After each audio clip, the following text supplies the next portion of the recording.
Hello everyone, welcome back to Durana academy. तो last lecture के अंदर हमने क्लास 10th आईसीएसई केमिस्ट्री का जो चैप्टर नंबर 1 है जिसका नाम है पीरियोडिक टेबल, हमने उसको स्टार्ट कर लिया था और उसका एक लेक्चर मैंने अपलोड कर दिया था। आज के लेक्चर के अंदर मैं जो पहला पार्ट है, इसका जो ए पार्ट है, उसकी जो थ्योरी है वो मैं खत्म कर दूंगा और नेक्स्ट जो वीडियो आएगी उसके अंदर जो इसके क्वेश्चन आंसर है बेटा, इन टेक्स्ट जो क्वेश्चन आंसर है हम वो भी डिस्कस कर लेंगे। और हाँ, ऊपर जितने भी चैनल और जो पेजेस दिए गए हैं उनके जो लिंक्स है वो हमने डिस्क्रिप्शन बॉक्स में डाल दिए हैं। तो बिना कोई टाइम वेस्ट किए चलिए शुरू करते हैं।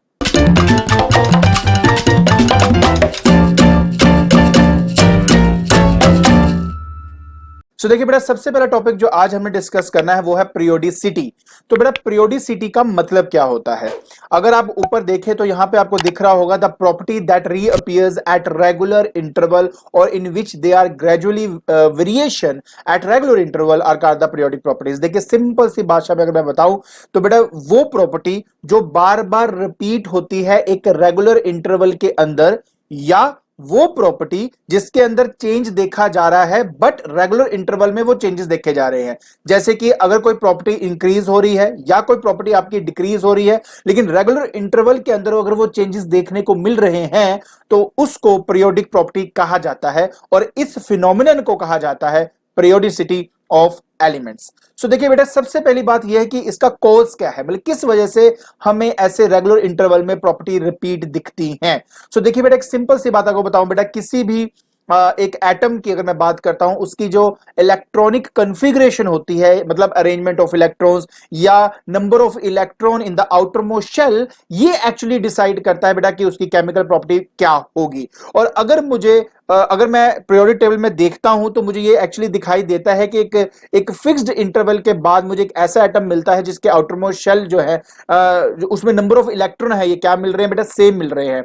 आपको एग्जांपल के तौर पे बेटा मैं दिखाता हूं यहां पर।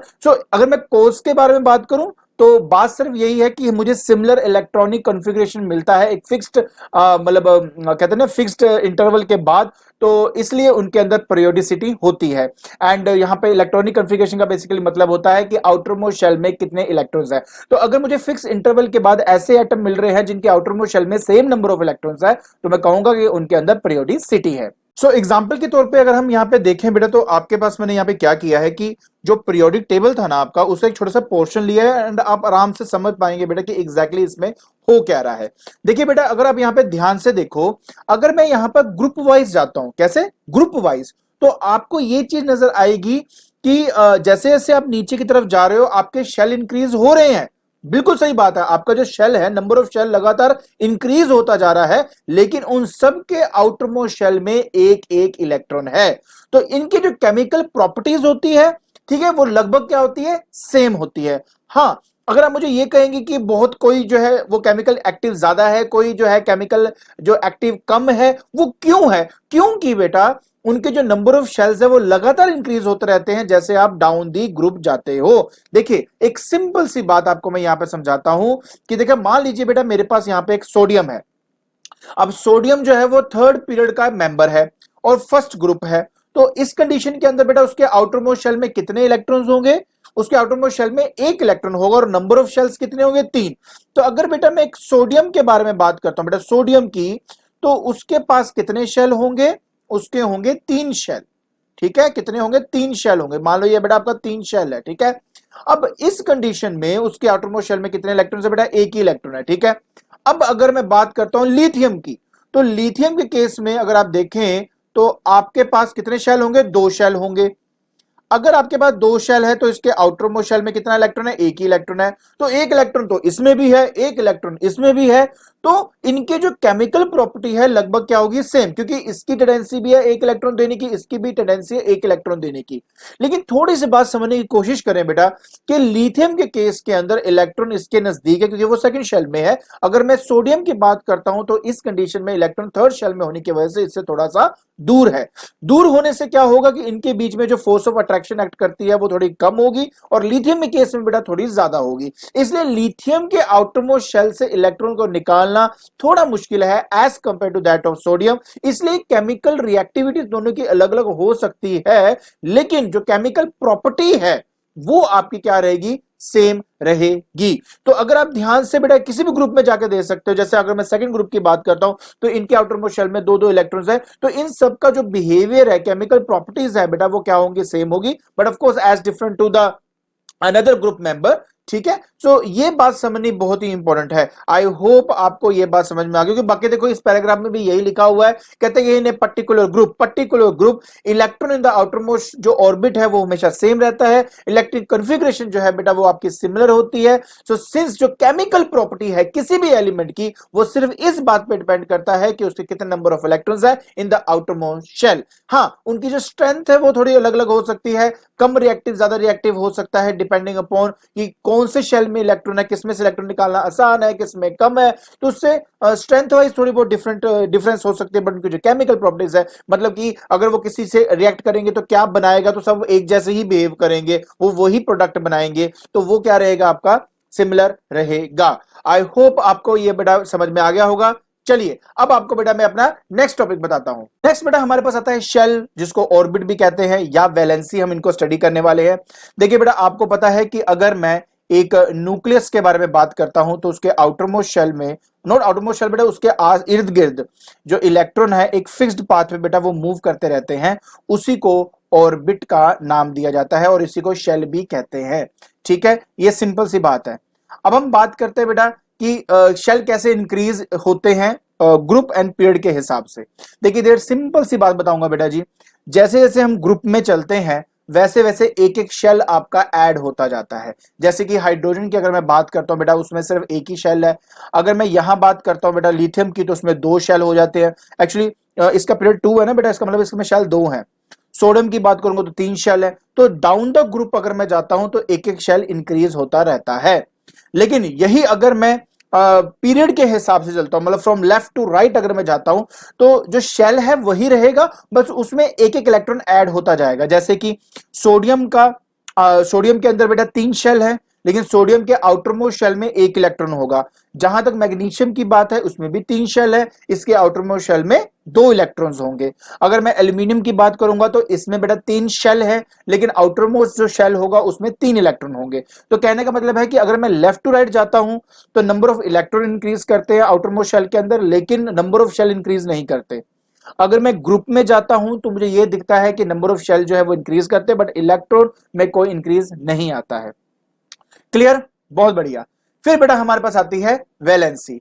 जब हम वैलेंसी को स्टडी करते हैं तो उसका मतलब होता है बेटा कि एक पर्टिकुलर एटम, जो एक एलिमेंट का एटम है, उसकी कंबाइनिंग कैपेसिटी कितनी है। मतलब सिंपल सी बात यार ये है कि अगर एक एटम की बात कर रहा हूं तो कितने नंबर ऑफ इलेक्ट्रॉन को वो एक्सेप्ट कर सकता है या डोनेट कर सकता है या शेयर कर सकता है।